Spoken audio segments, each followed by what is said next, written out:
But we do begin this hour yet again with the slide we are seeing from Netflix. Brad, we highlighted this in the last hour, down more than 20% right now, hitting a new 52-week low, all on the back of those concerns about slowing subscriber growth. Want to bring in our first guest for the hour here. We've got Andrew Merrick, Raymond James Internet and Digital Media Analyst. Andrew, in the last hour, we spoke to an analyst who said that he is, he's been questioning the concerns, raised concerns about Netflix, but you have maintained a market perform rating. You think the sell-off we're seeing today is a bit overdone? Hi, thank you for having me today. I would say that the reaction that we're seeing in Netflix's shares is appropriate given what we think is kind of a reset in expectations for the pace of subscriber growth post the pandemic. I think bullish arguments would have had you believe that maybe we get back to that mid to high 20s million per year trajectory that we saw in 2018, 2019, prior to the upheaval of the pandemic.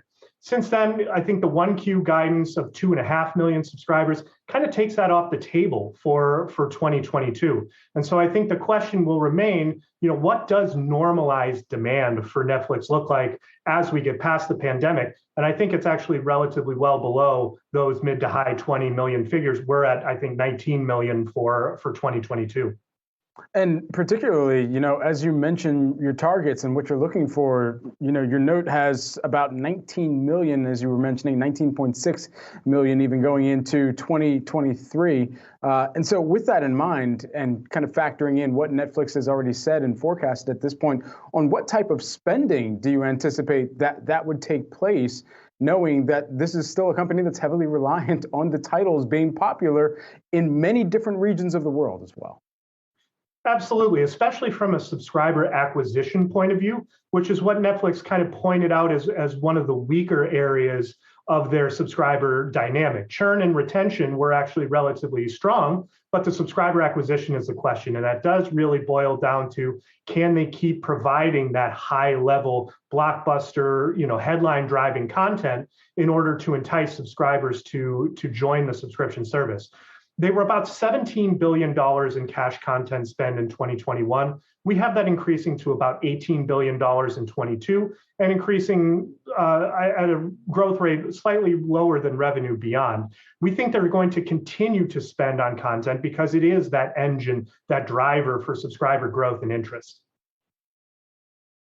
How much of the slowdown that we're seeing right now is about competition? Reed Hastings did address that, but he seemed to say it's more about the COVID noise than the competition that's leading to the slowdown that we're seeing.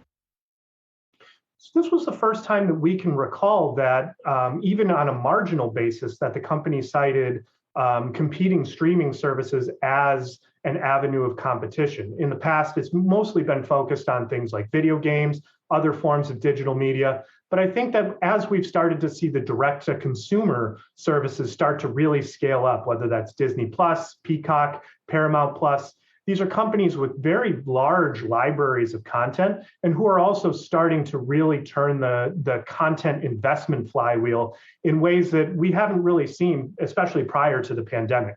So I think as these services, these competing services scale, it's going to create a very competitive market for your streaming video dollar, and it kind of erodes the value proposition of cord cutting. Whereas in the past, you could cord cut, subscribe to one service, and come out well below a cable subscription. Now you're typically having to subscribe to multiple services, and that cost advantage is no longer as great.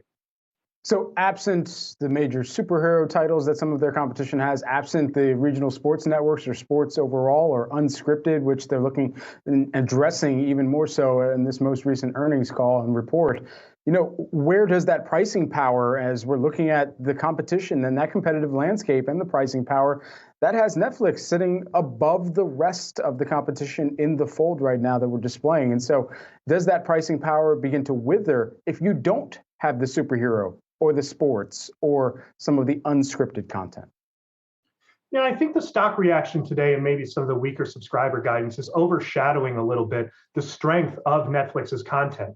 Netflix still drives zeitgeist style content. We were talking about Squid Game. It's the only thing we could talk about in the months of September and October. And then you bolster it with other franchises like You, The Witcher, Bridgerton, which will be launching a season 2 in late 1Q. They may not be sports, they may not be superhero movies or series, but they are headline driving, conversation driving types of content that people want to be included in those conversations and will subscribe to Netflix to be a part of. That being said, they're not really the only game in town anymore. Andrew Merrick, Raymond James, internet and digital media analyst. Appreciate you stopping by today.